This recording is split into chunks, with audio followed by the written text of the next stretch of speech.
গির সবার সামনে খুলে বলে দিলেন। হ্যাঁ বন্ধুরা, এই কথাটি জানার পর আপনারা চোখের পানি একদমই ধরে রাখতে পারবেন না, কারণ নায়িকা শাবানা এমন একজন মানুষ ছিলেন, তার সম্পর্কে নায়ক আলমগীর যখন এই কথাগুলো বলছিলেন তখন উপস্থিত সবাই একদম নিশ্চুপ হয়ে গিয়েছিলেন। আলমগীর সাহেব বলেন, নায়িকা শাবানা যখন শুটিং করতে আসতেন, শুটিং শেষ হওয়ার সাথে সাথেই তিনি কারো সাথে একটা কথাও না বলে নিজের জামাকাপড় নিয়ে চুপচাপ চলে যেতেন। প্রায় প্রতিদিনই তিনি এরকম করতেন, যেন কারো দিকে ফিরেও তাকাতেন না। একদিন আলমগীর সাহেব আর রাজ্জাক সাহেব দুজনেই তাকে জিজ্ঞাসা করেন, তুমি এমন কেন করো? কাউকে কিছু না বলে হঠাৎ করে চলে যাও কেন? নায়িকা শাবানা তখন মাথা নিচু করে থাকেন, কোনো জবাব দেননি, শুধু চুপ করেছিলেন। কিন্তু কিছুদিন পর ঠিক একই ঘটনা আবার ঘটে।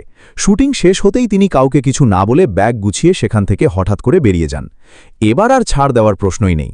নায়ক আলমগীর, নায়িকা ববিতা আর রাজ্জাক সাহেব তিনজনেই মিলে জোর করে তাকে থামিয়ে জিজ্ঞাসা করেন, আজ তোমাকে বলতেই হবে কেন তুমি এভাবে বেয়াদবের মতো কাউকে কিছু না বলে চলে যাও। তখন নায়িকা শাবানা কান্না জড়িত কণ্ঠে বলেন, আমি যদি তোমাদের বলি, তোমরা কি আসলেই বিশ্বাস করবে? আমি সত্যি বলতে এই কথাটা কাউকে বলতেই চাই না। আলমগীর সাহেব তখন জোর দিয়ে বলেন, না, আজ বলতেই হবে। কেন তুমি এভাবে চলে যাও, আমরা জানতে চাই। এবার আর চুপ থাকতে পারলেন না নায়িকা শাবানা। তিনি বলেন, আমি যখন তোমাদের সাথে শুটিং করি তখন আমার মনটা এক জায়গায় আটকে থাকে। আমার ভেতরে ভেতরে অস্থিরতা কাজ করে যে আমার জোহরের নামাজ কাজা হয়ে গেল, আসরের নামাজ কাজা হয়ে গেল, মাগরিবের নামাজ কাজা হয়ে গেল। আমি তখন মনে মনে বলি, হায় হায়, আমি এখন কি জবাব দেব? আমার মালিকের কাছে কি বলবো?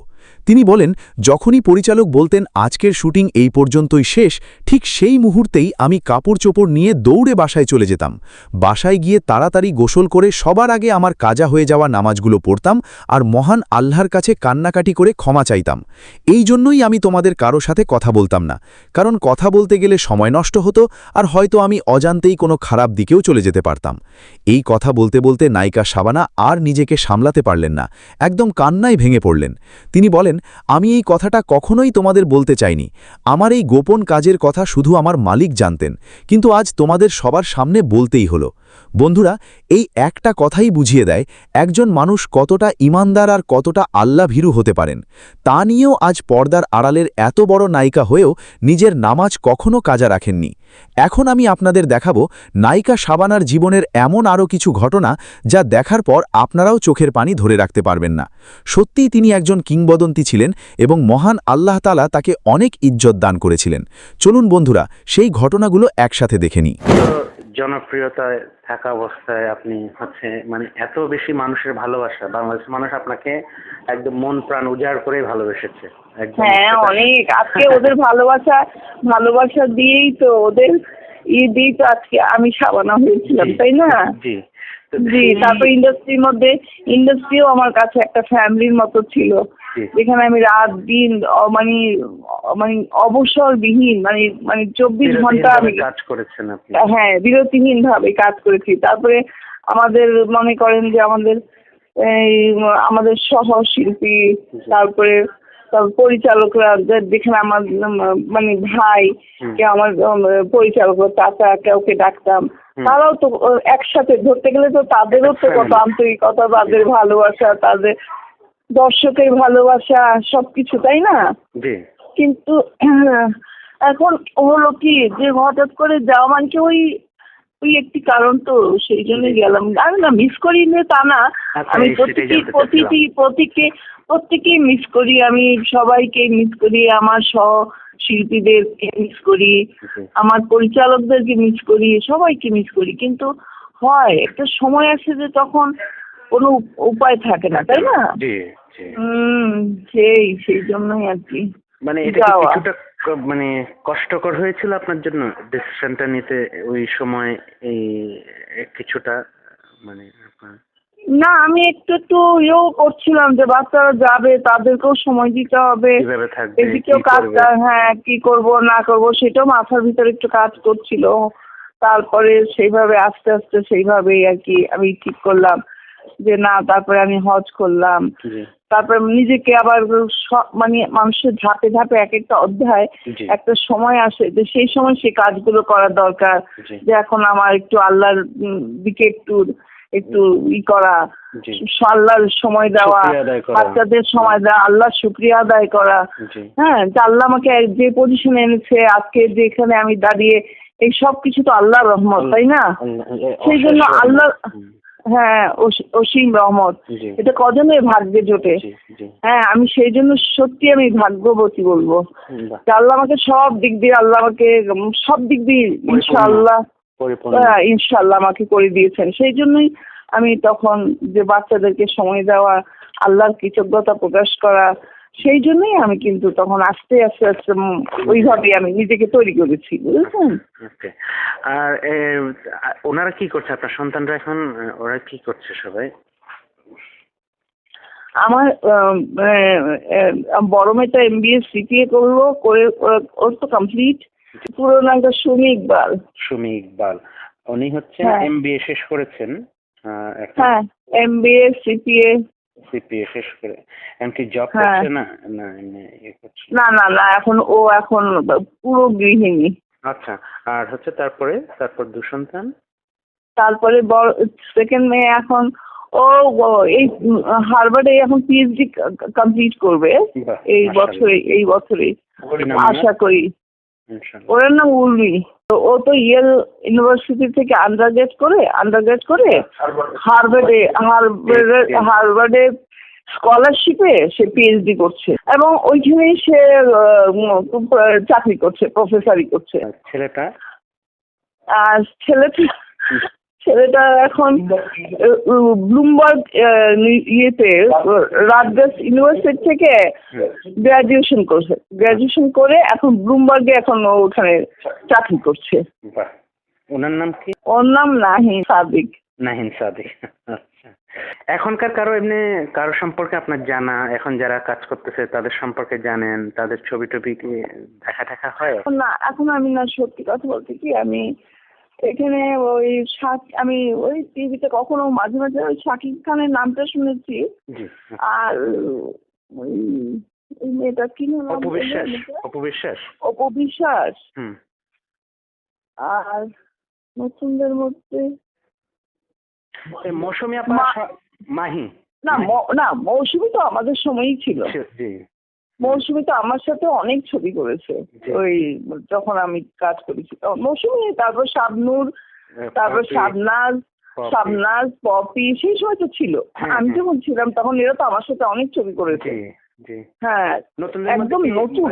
সাকিবের কোন ছবি টবি? একদম আমি যাওয়ার পরে যারা এসছে হুম, তাদের মধ্যে, আমার পরে যারা এসছে তাদের মধ্যে আমি সাকিবকে চিনি, হুম। আর অপু বিশ্বাস, আর ওই মাহি। না আরেকটা মাহি, হুম। আরেকটা মেয়ে, ওই যে কি যেন নামটা, পরিমণি। পরিমণি। হ্যাঁ। আচ্ছা। না, তারপর কি যেন, আমি এদের নাম শুনেছি, পেপারেও দেখেছি। আমি পেপারটাই বেশি দেখা হয়। পেপার কোন ওখানে- পেপার পড়েন? মানে বাংলাদেশের কোনো পেপার পড়া হয় ওখানে? না? বাংলাদেশের পেপার যায় তো, ওই যে ওখানে প্রথম আলো যায়। প্রথম আলো। প্রথম আলো পড়েন? হ্যাঁ, পেপারগুলো পড়ি, তারপরে ইন্টারনেটে পেপারগুলো পড়ি। আচ্ছা। ওখানে এমনি সময় কাটে কিভাবে আপনার? সময়টা কাটান কিভাবে ওখানে? ওখানে সময় কাটে ওই বাচ্চাদেরকে, তারপরে সংসারের সব কাজ তো ওখানে নিজের হাতে নিজেকে করতে হয়। জি। সেই জন্যই বা সময় আর খুব একটা কম পাওয়া যায় আর কি।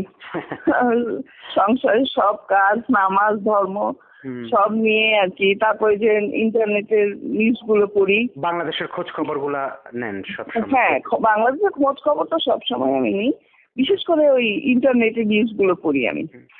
বাংলাদেশের যাওয়ার পর কোন বিষয়টা আপনাকে, ধরেন বাংলাদেশের অনেক আশার খবর আছে, অনেক নিরাশার খবর আছে, ওই বাইরে থাকলে তো ওদের মনটা পড়ে থাকে আসলে নিজ দেশে একদম।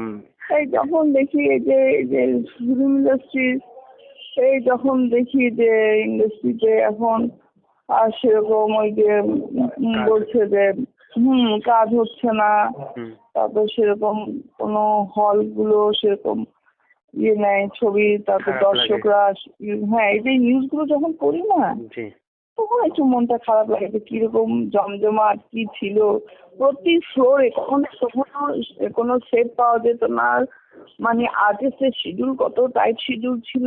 জি হ্যাঁ, তারপরে কি জমজমাট, কি অবস্থা তখন প্রত্যেকটা ঈদের যখন ছবি রিলিজ হতো সে মানে একটা সাংঘাতিক উৎসব, ব্যাপার। মানে এফডিসিতে একটা হ্যাঁ উৎসব। সে কি একটা, হ্যাঁ উৎসব মানে কি সে মানে একটা দেখার মতন একটা এই ছিল। কিন্তু এগুলো যখন শুনি যে না এখন সেরকম, আমি আবার মাঝে মধ্যে ওই যে যখন খোঁজ নিই যে না সেরকম কোনো ছবি নাই এখন, সেরকম ছবি হয় না, তারপরে আমি এসব শুনি মনটা তখন আমি আল্লাহ এটা এরকম হয়ে গেল। তখন মনটা আমি মানে একটু মানে কিছুক্ষণ চুপ থেকে আমাদের কি হলো তাহলে, এরকম হলো কেন? আচ্ছা, আপনি এরকম নিজে তো মনটা যৌথ যন্ত্র। প্রযোজনারও কিছু ছবি করেছিলেন।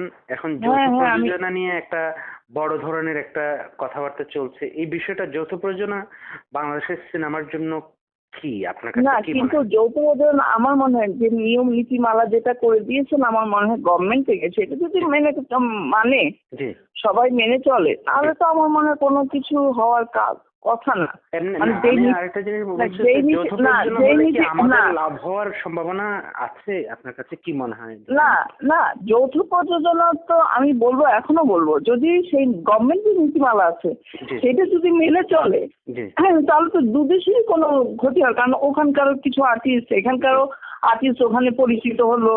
হ্যাঁ ওখানে ওখানে 50-50, এখানেও যেমন আর্টিস্ট ও দেশে গেল ও দেশের আর্টিস্ট এখানে আমি শুনলাম সেই দিন ওই যখন বঙ্গবন্ধুতে এখানে ওনার ওখানে গেলাম তখন আমি গুলজার সাহেবের কাছ থেকে শুনলাম জি যে নাকি ওই ছেলেটা না এই হিরোটার নাম কি না এখন বললো, সাকিব সাকিব না না সাকিব সাকিব হুম। সাকিব নাকি অনেক ছবি করছে সে কলকাতা ধরতে গেলে নাকি এখন সে ওখানকারই অনেক ম্যাক্সিমাম ব্যস্ত, ছবি করে। অনেক ব্যস্ত, শুধু হ্যাঁ হ্যাঁ কলকাতা না, তো উনি তো তো এখন মুম্বাই দেখেন সিনেমা তো আমাদের করছিলেন। আর্টিস্ট ওখানে যে হচ্ছে তো এটা কি ভালো অনেক তো গর্বের বিষয়, এটা তো অনেক তাই বড় না? ব্যাপার। হ্যাঁ Exactly. তাহলে তো কারণ আমাদের ইন্ডাস্ট্রি থেকে তো ওদের ইয়ে তো অনেক পপুলার ওয়ার্ল্ড ওয়াইড, জি ওয়ার্ল্ড ওয়াইড, আমাদেরটা তো তত না।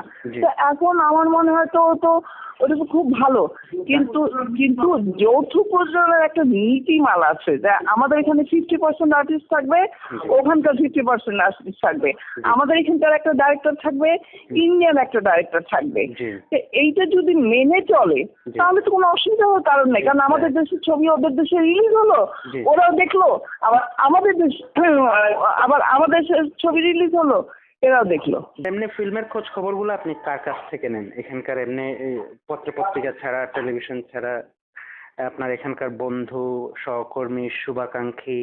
আমার আমার আমার আমি সত্যি বলি জি এই যে ডাইরেক্টর আজিজুর রহমান আছে না, চব্বিশ ঘন্টা জি হ্যাঁ এই আজিজুর রহমান সাহেব, আমি যখন আমার বয়স 8 বছর জি আমি প্রথম ছবি করি নতুন সুর, জি নতুন সুরের পরিচালক ছিলেন এহতেশাম সাহেব। হ্যাঁ জি তো তখন এহতেশাম সাহেব আবার কিন্তু সে শুধু ডাইরেক্টরই না, সে আমার আত্মীয়, আমার বাবার খালাতো ভাই।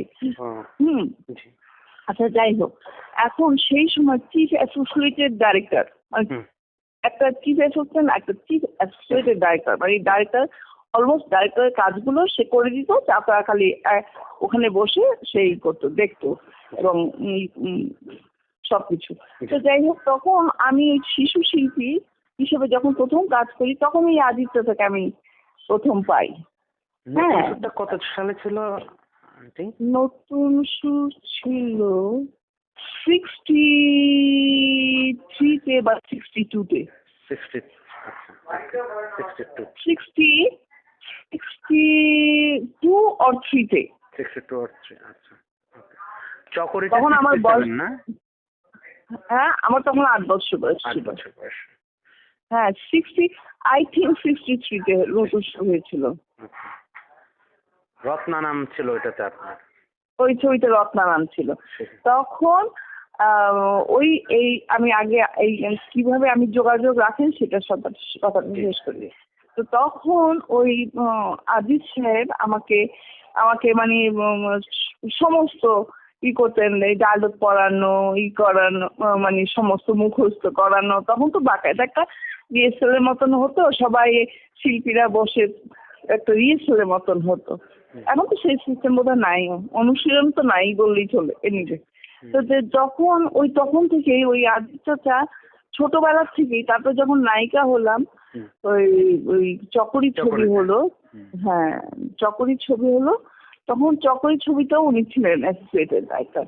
তো তখন থেকে তারপরে ওই চাচার সাথে তখন থেকেই তার পরিবারের সাথে, মানে আজিজুর রহমানের পরিবারের সাথেই না খুব মানে একটা আমাদের ফ্যামিলির মতো। তো কখনো হ্যাঁ হ্যাঁ হ্যাঁ তো কখনো যদি ফোন করতাম তো তখন আমি জিজ্ঞেস করি, ওনার মিসেসের সাথে কথা হয় যে কেমন আছেন, তারপর চাচা কেমন আছে। তা আমি ফিল্ম ইন্ডাস্ট্রিতে আমি বলি ওনাকে আমি চাচা বলে রাখি, কারণ আমার ওই এহসাম সাহেব তো আমার চাচা, আব্বা খারাপ ভাই, আর ওনারা সব ইয়ে না। তো তো এই জন্য আমি তখন থেকে আজিজুর রহমানকে আমি চাচা চাচা ডাকি। তো চাচার ওনার ফ্যামিলি, ওনাদের সাথে একটা ভালো একটা ছবি রিলিজ হলো, কেমন ইন্ডাস্ট্রি খবর, কে কেমন আছে এগুলো জিজ্ঞেস করি। ওই তখন ওই ওনার কাছ থেকে যতটুকু শুনি সব খোঁজ খবর তাও আবার ফোনে। জি আচ্ছা। আর এমনি ছবি নিয়ে আপনার কোনো ভাবনা চিন্তা, আপনি তো প্রযোজনাও করেছিলেন, সাদিক ভাইও ছিল সঙ্গে আপনার সঙ্গে, এমনি ছবি নিয়ে নতুন কোনো ভাবনা কিছু ভাবনা কি মাথায় আসে? একেবারে না। না এখন আপাতত না। এখন সাদিক সাহেব ও হয়তো ছবি করতে পারে, সাদিক সাহেব মানে প্রযোজনা করতে পারেন উনি। উনি বোধহয় করারও ইচ্ছা উনি বলেন। আমাদের এসএস প্রোডাকশন থেকে তো ছবি হতো তখন, বেশ অনেকগুলো ছবি হয়েছে আমাদের। হ্যাঁ তো তখন হ্যাঁ হ্যাঁ হ্যাঁ অনেক সুপার হিট ছবি আমাদের প্রোডাকশনসে ছিল। তো উনি বলেন অনেক সময় যে আমি ছবি করব। তো আমি বললাম যে হ্যাঁ করো, কিন্তু আসলে তো ও তো সময় এখানে দিতে পারবে, আসলে সময় দেওয়া, এটা সময় ছবি করতে গেলে প্রচুর সময় দিতে হয়। খালি ওই আসলাম আর গেলাম বললে তো আর হয় না, সেটা নিয়ে চিন্তা ভাবনা করতে হয়, গল্প নিয়ে ভাবতে হয়, সব নিয়ে। ওটা এই সময়ের জন্যই আর কি ও এখন ও বলে করবে, এখন জানি ও হয়তো করতেও পারে। যে এফডিসিটা আপনার একটা পরিবার ছিল, যে এফডিসিতে আপনার দিনের এখন আমার অনেক সময় আমার খুব খারাপ লাগে, কারণ আমি যাদের সাথে কাজ করেছি তারা অনেকেই নেই। তো সেই জন্য অনেকেই নেই, যেমন অনেক আর্টিস্টও নেই, অনেক শিল্পীরা নেই। তো তখন বরং আরো হয়তো এফডিসিতে গেলে আরো মনটা খারাপ হবে, তাই না? মানে কোনো অবস্থায় কি একবার ঘুরে যেতে ইচ্ছে করে না, দেখতে ইচ্ছে করে না কি অবস্থায় আছে আমার সেই এফডিসি, আমার সেই এটা? হ্যাঁ সেই এখন যাবো যখন ওখানে, তো আমি কাউকে হয়তো চিনবো, কাউকে চিনবো না, জানি না, সেই হয়তো সেই জন্য খুব একটা মানে ভালো লাগবে না যে তা না, স্মৃতিগুলো তো আনন্দের, কিন্তু কষ্ট লাগবে আরো বেশি যে যাদের সাথে কাজ করতাম তারা নেই, তাই না? এই জন্য যাওয়ার আগ্রহটা হারিয়ে ফেলেন। হ্যাঁ সেই আনন্দের স্মৃতিগুলো তো চোখে ভাসবে, তখন স্মৃতিগুলোর পাশে যখন দুঃখে তাদেরকে দেখবো না, তখন আরো খারাপ লাগবে না, কষ্টটা বাড়বে। আপনি আমেরিকা যাবেন কবে? এবার এমনি কিছুদিন থাকবেন দেশে? আমি আমেরিকা যাব কবে, আমেরিকা যাওয়া কবে বলতেছে উনি, আপনি যাবেন কবে? এখন আমি কবে যাবো আমেরিকা? আমি না ওইটা আমাদের লাইফ টাইম অ্যাচিভমেন্ট অ্যাওয়ার্ডটা দেবে না, ওটা হওয়ার পরেই আর কি আমি চলে যাবো। এই বিষয়টা আপনার কাছে কেমন লেগেছে? বাংলাদেশ সরকার আপনাকে স্মরণ করেছে, আজীবন সম্মাননা, জাতীয় চলচ্চিত্র পুরস্কার আজীবন সম্মাননা দেওয়ার যে এটা যখন শুনেছেন কেমন লেগেছে আপনার কাছে? সেটা যে একটা লাইফ টাইম অ্যাচিভমেন্ট, এটা যে কত মানে কি বলবো, এটা আনন্দের, এটা যে কত গর্বের, এবং এটা শুধু এই গর্বটা শুধু আমার নয়, এই আনন্দ আমার নয়, এই সম্মাননা শুধু আমার একার না, আমার পরিচালক যারা আমাকে তৈরি করেছিল তাদের সম্মান, আমার বাবা মা আমাকে হাত ধরে যে ইন্ডাস্ট্রিতে আমাকে এনেছিল আমার বাবা, তারও সম্মান, আমার কোটি কোটি দর্শক যারা আমাদের সাবানও তৈরি করেছে তাদেরই তো সম্মান। এটা আমাকে কত বড় আমার আনন্দ, এবং যেটা বড় কত গর্ব, এবং এটা কত মধুর স্মৃতি যেটা সারা জীবন আমি বুকে নিয়ে বেড়াবো। বাহ বাহ, খুবই চমৎকার। আপনার এমনি সমসাময়িক যাদের সঙ্গে কাজ করেছেন তাদের সঙ্গে কি দেখা হয়েছে, এবার কারোর সঙ্গে কথা হয়েছে, দেখা হয়েছে এরকম কোন? আহ, আলমগীর ভাইয়ের সঙ্গে দেখা হলো ওই দিন? আলমগীর ভাইয়ের সাথে দেখা হলো সেই দিন, ওই যে ওই মাননীয় প্রধানমন্ত্রী ওখানে গেলাম। হ্যাঁ, হ্যাঁ সেখানে গেলাম। ওখানে প্রধানমন্ত্রীর সঙ্গে ওই মোমেন্টটা আপনার কেমন ছিল? না ওই আসলে প্রধানমন্ত্রী সম্বন্ধে আমি যদি বলবো, আমি তো শুনে আসছি যে উনি মানে মানুষের দুঃখ দুর্দশায় সবসময় তা আগে বাড়িয়ে আসেন, আমি শুনেছি। জি।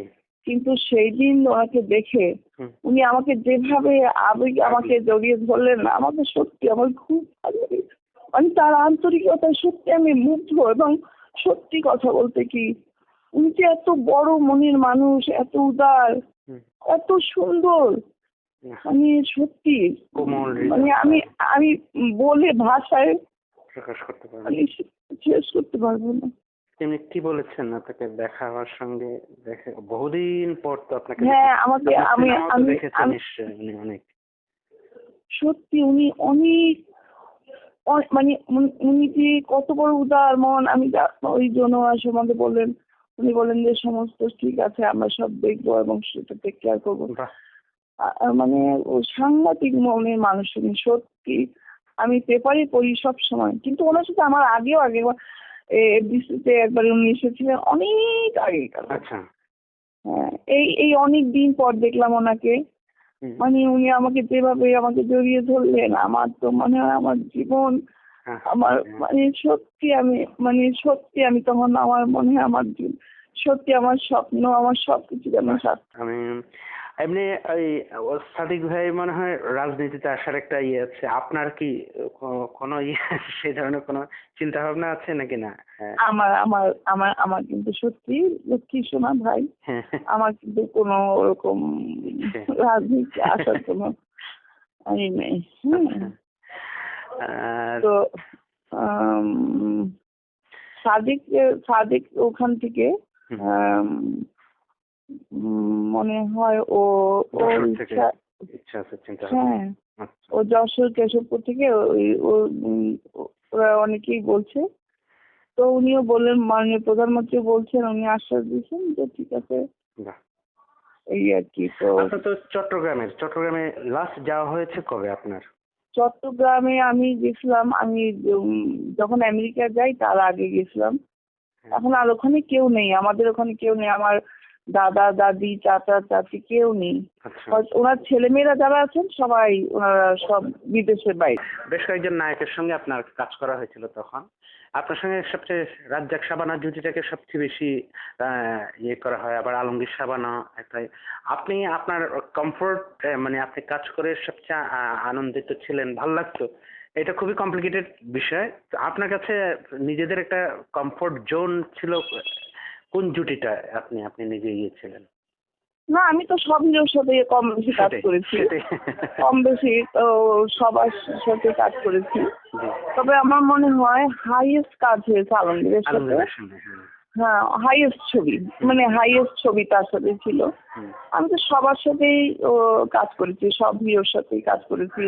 জাফর ইকবাল, উজ্জ্বল, ফারুক, নাদিম, ওয়াসিম, তারপরে ইলিয়াস কাঞ্চন, তারপর বুলবুল ভাই, তারপর উজ্জ্বল ভাই।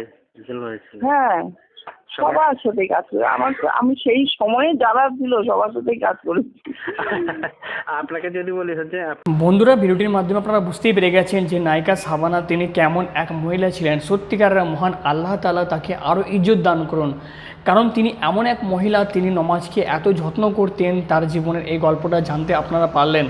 সত্যিকারের এই নায়িকা শাবানার কথা মনে পড়লে আমাদের বুক ভরা ভালোবাসা যেন অনেক বেরিয়ে আসে, কারণ এই নায়িকা শাবানার যে কথাগুলো আজকে শুনলাম, সত্যিকার তার প্রতি ইজ্জতটা আরও বেড়ে গেল। বন্ধুরা, এই নায়িকা সাবানাকে যদি আপনার অন্তর থেকে ভালো লাগে তাহলে একটা লাইক করবেন, কমেন্টের জন্য তার জন্য একটা পজিটিভ ভালো কমেন্ট করে যাবেন। ধন্যবাদ। ততক্ষণ নিজেদের খেয়াল রাখতে ভুলবেন না।